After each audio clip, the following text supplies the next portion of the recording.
মুর্শিদাবাদ জেলার নবগ্রাম ব্লকের রসুলপুর গ্রাম পঞ্চায়েতে দেরুল গ্রামে ফের কংগ্রেস এবং সিপিএম শিবিরে ভাঙন দেখা দিল। একাধিক কংগ্রেস এবং সিপিএম নেতৃত্ব আনুষ্ঠানিকভাবে তৃণমূল কংগ্রেসে যোগদান করলেন। নবগ্রাম ব্লক তৃণমূল কংগ্রেস কার্যালয়ে এই যোগদান পর্ব অনুষ্ঠিত হয়। নবগ্রাম বিধানসভার বিধায়ক কানাই চন্দ্র মণ্ডল এবং ব্লক তৃণমূল কংগ্রেস সভাপতি মোহাম্মদ এনায়েতুল্লাহ উপস্থিতিতে যোগদানকারীদের দাবি, মা মাটি মানুষের সরকার এবং মুখ্যমন্ত্রী মমতা বন্দ্যোপাধ্যায়ের উন্নয়নের ভাবনাতেই অনুপ্রাণিত হয়ে তারা দল বদলের সিদ্ধান্ত নিয়েছেন। তৃণমূল নেতৃত্বের সক্রিয় ভূমিকাও তাদের এই পদক্ষেপে বড় প্রভাব ফেলেছে বলে জানান।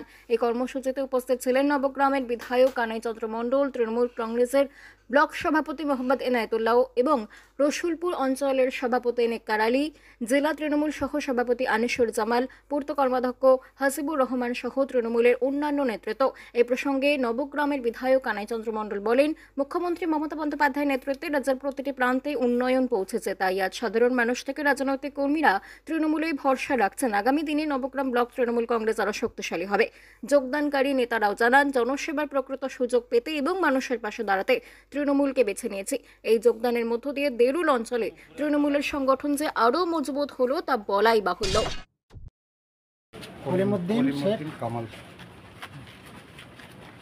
আমাদের নবগ্রাম ব্লক তৃণমূল কংগ্রেসের তৃণমূলের হাত ধরে এখানে জয়েনিং করলেন। এখানে রসুলপুর অঞ্চলের দেরুল গ্রামের যারা কংগ্রেসের নেতৃত্ব ছিল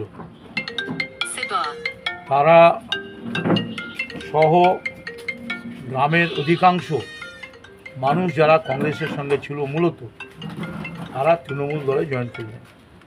মানে তৃণমূলের আমাদের শক্তি আছে, আমাদের পার্টি আছে, আর তারপরে যারা কংগ্রেস থেকে জয়েন করলেন সব মিলে দেরুল আমাদের কাছে প্রায় একটা বলা যেতে পারে 100% ভোট আমাদের নিশ্চিত হলো। ওখানে কংগ্রেস বলে কিছু আর থাকলো না, সবটাই তৃণমূলে যুক্ত হলো। এবং হচ্ছে যে নামগুলো বলো তো, কলিমুদ্দিন শেখ, কামাল শেখ,